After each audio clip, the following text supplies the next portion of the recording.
Dalam tahun ke-23, zaman Yoas bin Ahazia, Raja Yehuda, Yoahas anak Yehu menjadi raja atas Israel di Samaria.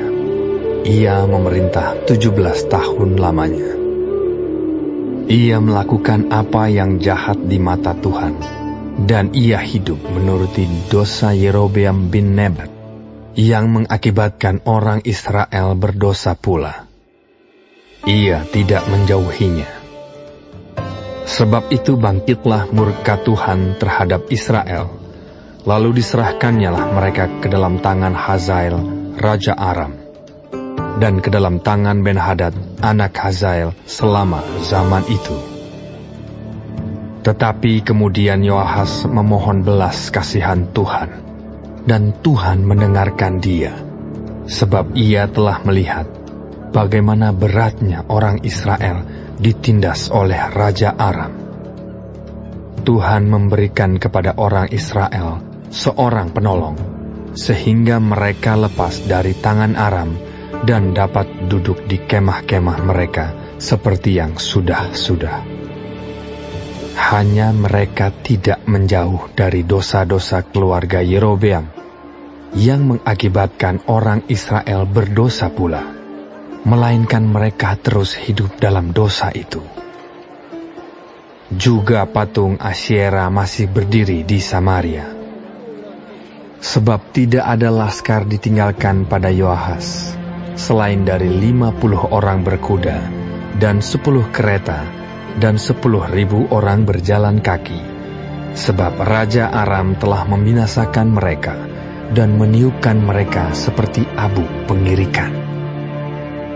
Selebihnya dari riwayat Yoahas dan segala yang dilakukannya dan kepahlawanannya, bukankah semuanya itu tertulis dalam kitab sejarah raja-raja Israel? Kemudian Yoahas mendapat perhentian bersama-sama dengan nenek moyangnya, dan ia dikuburkan di Samaria. Maka Yoas anaknya menjadi raja menggantikan dia. Dalam tahun ke-37 zaman Yoas, Raja Yehuda, Yoas anak Yoahas menjadi raja atas Israel di Samaria. Ia memerintah 16 tahun lamanya. Ia melakukan apa yang jahat di mata Tuhan. Ia tidak menjauh dari segala dosa yang disuruh Yerobeam bin Nebat dilakukan orang Israel, tetapi terus hidup dalam dosa itu. Selebihnya dari riwayat Yoas dan segala yang dilakukannya dan kepahlawanannya, bagaimana ia berperang melawan Amazia, Raja Yehuda, bukankah semuanya itu tertulis dalam kitab sejarah raja-raja Israel? Setelah Yoas mendapat perhentian bersama-sama dengan nenek moyangnya, maka duduklah Yerobeam di atas takhta ayahnya, dan Yoas dikuburkan di Samaria, di samping Raja Israel. Ketika Elisa menderita sakit yang menyebabkan kematiannya, datanglah Yoas, Raja Israel, kepadanya dan menangis oleh karena dia. Katanya, Bapakku, kereta Israel dan orang-orang yang berkuda. Berkatalah Elisa kepadanya, ambillah busur dan anak-anak panah. Lalu diambillah busur dan anak-anak panah. Berkatalah ia kepada Raja Israel, tariklah busurmu. Lalu ia menarik busurnya, tetapi Elisa menaruh tangannya di atas tangan raja, serta berkata, bukalah jendela yang di sebelah timur. Dan ketika dibukanya, berkatalah Elisa, panahlah. Lalu dipanahnya. Kemudian berkatalah Elisa, itulah anak panah kemenangan daripada Tuhan. Anak panah kemenangan terhadap Aram. Engkau akan mengalahkan Aram di Afek sampai habis lenyap. Sesudah itu berkatalah ia, ambillah anak-anak panah itu. Lalu diambilnya. Setelah diambilnya, berkatalah Elisa kepada Raja Israel, pukulkanlah itu ke tanah. Lalu dipukulkannya 3 kali, kemudian ia berhenti. Tetapi gusarlah abdi Allah itu kepadanya serta berkata, seharusnya engkau memukul 5 atau 6 kali.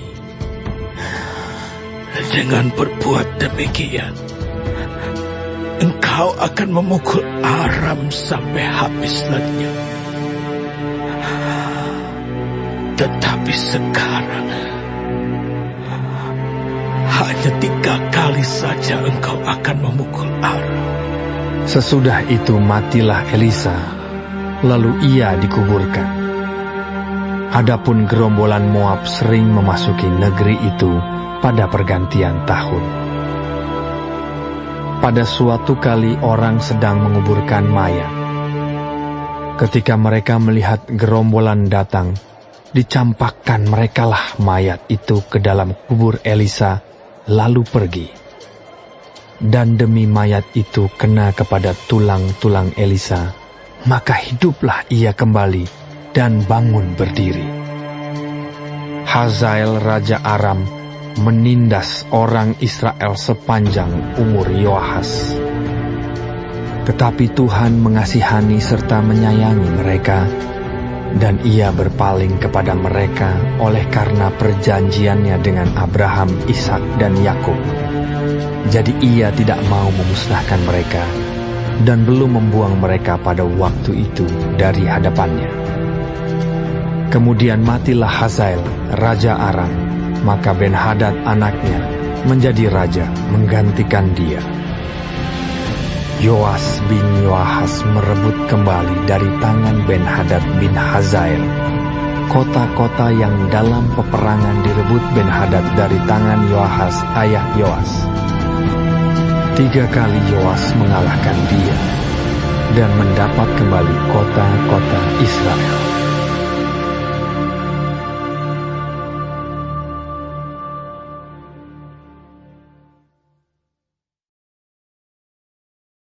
Shalom semua jemaat Tuhan, kembali kita di dalam pendalaman Alkitab Clearsight. Sekarang kita sudah memasuki kitab 2 Raja-Raja 13. Tuhan Yesus memberkati. Yoahas dan Yoas, Alkitab mencatat bahwa keduanya sama-sama melakukan apa yang jahat di mata Tuhan seperti apa yang dilakukan oleh Jerobeam. Yoahas tidak mempergunakan masa jabatannya itu untuk melakukan hal yang baik kepada bangsa Israel. Selama 17 tahun, Yoahas melakukan apa yang jahat di mata Tuhan. Yoahas tidak menyingkirkan dosa penyembahan berhala bangsa Israel, sehingga itu mengakibatkan sakit hatinya Tuhan. Akibatnya, Hazael diizinkannya menekan Israel. Yoas, anaknya juga tidak melakukan perubahan apapun. Dia melakukan apa yang jahat juga. Elisa yang dipakai Tuhan untuk melaksanakan banyak mujizat yang menakjubkan, akhirnya mati oleh penyakit. Raja Yoas mengakui Allah Elisa sebagai pelindung sejati Israel. Ia tahu dengan pasti bahwa dengan kematian Elisa, kekuatan dan perlindungan Israel akan lenyap.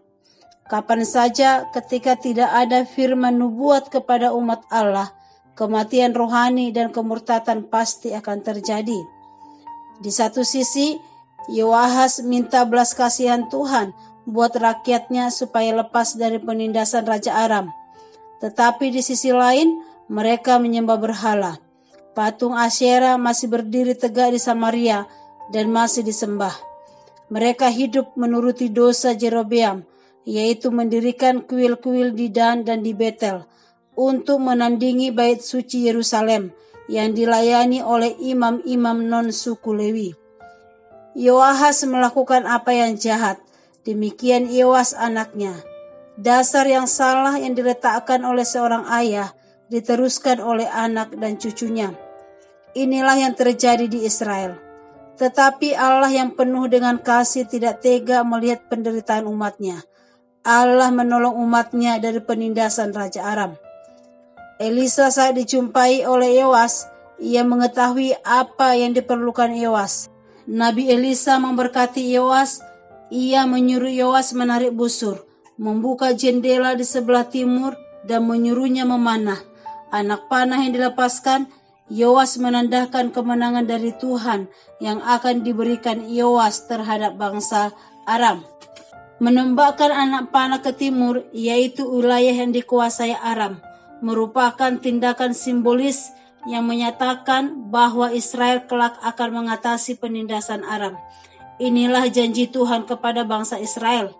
Dengan memukul tanah dengan anak panah hanya 3 kali, Raja Yoas menunjukkan bahwa ia kurang semangat, kurang komitmen, dan kekurangan iman yang diperlukan untuk Allah menggenapi janjinya. Oleh karena itu, Yoas tidak akan mengalahkan tentara Aram secara total.